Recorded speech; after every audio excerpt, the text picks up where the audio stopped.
Hi, welcome to Raw Wisdom.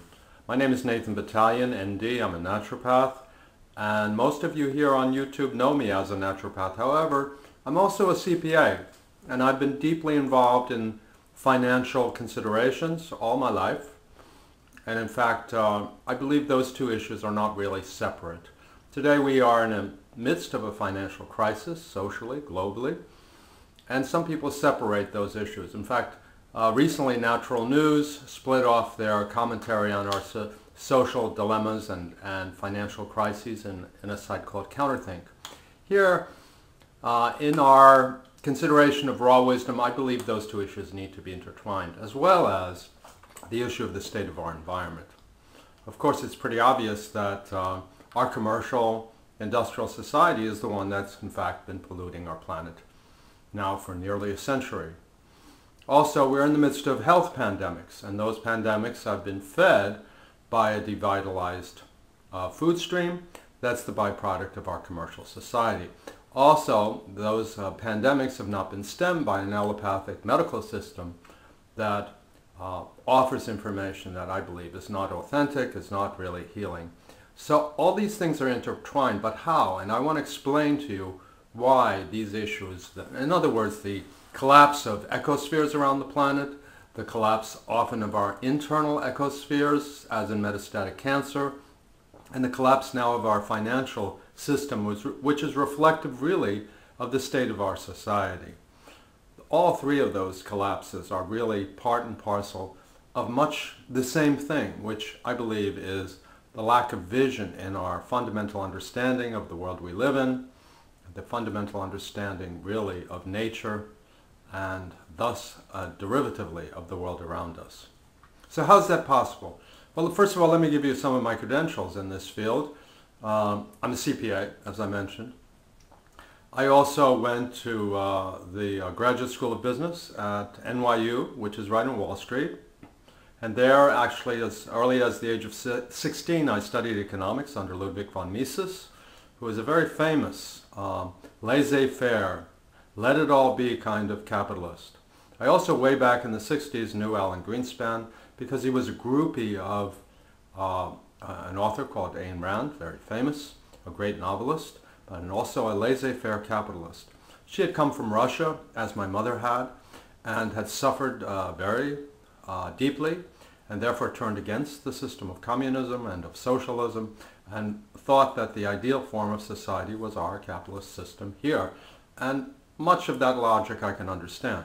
But there are fundamental flaws, and I believe really socialism and capitalism are what you might say, what I call, two sides of a single coin. They both support the Industrial Revolution as it's progressed since the 18th century, and simply offer alternatives to try to, alternative modalities of the ownership of capital in order to alleviate some of the problems that the modern Industrial Revolution first presented itself primarily in the 19th century and under the critique of Marx and Engels.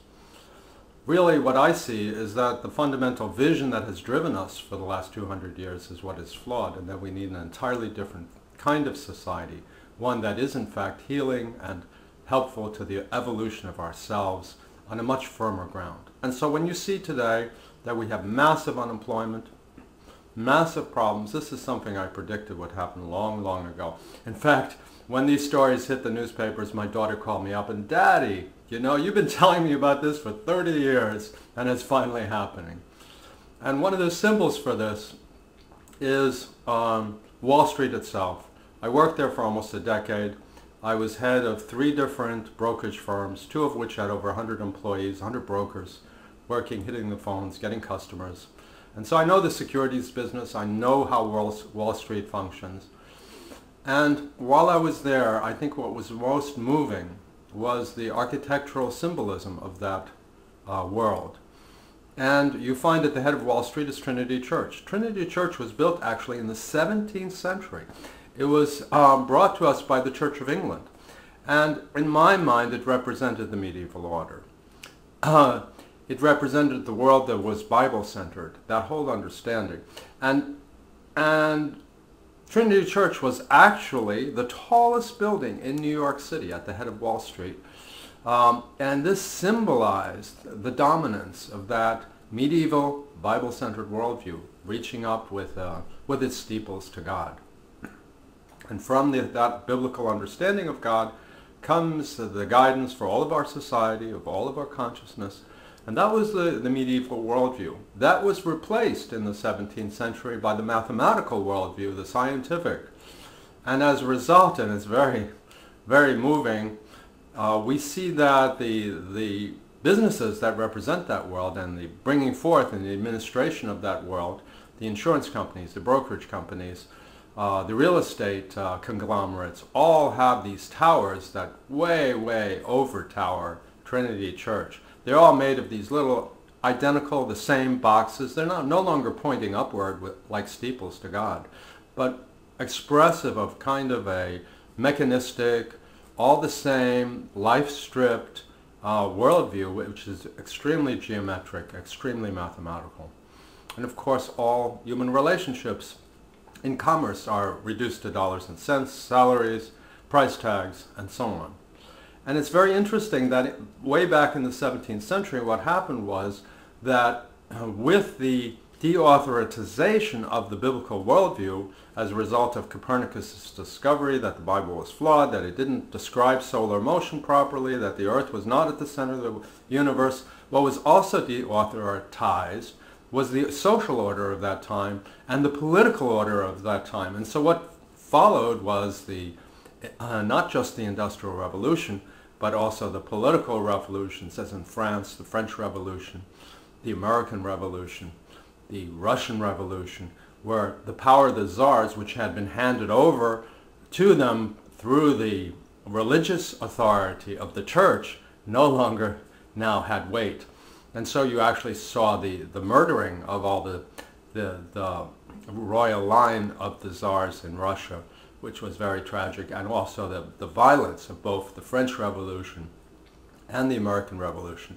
And actually George Washington knelt at Trinity Church praying to God for a means to establish a new order in the New World. So this is really fascinating how all this progressed. But as it happened, the shift from the biblical to the quantitative worldview also, of course, led to the Industrial Revolution, and that seemed to be fine because it helped create machines that allowed us not to do mechanical chores, that eventually did away with slavery, but had some flaws. And you could see those flaws in the sweatshops in London or throughout England, England's main industrial centers. And this was the critique of Marx. And if you only change the ownership of capital, then you solve that problem, and then capitalism and the industry is as it were, replaced. And then you go forward further and further with the Industrial Revolution and ultimately with the mechanical worldview. And then the progressives in America, led by Franklin Delano Roosevelt, had a different point of view that all you need to do is reform capitalism and everything will be fine. But of course, in 1929, the markets crashed, and it seemed like, again, this philosophy that all we need to do is repair that system of human interrelating, and capitalism would grow in a much more healthy way to create the future that we all deserve, a progressive future. And thus it was called a progressive democracy. Anyway, what we're facing now, and which I've predicted for years, is that whole attempt to repair our commercial society would fail.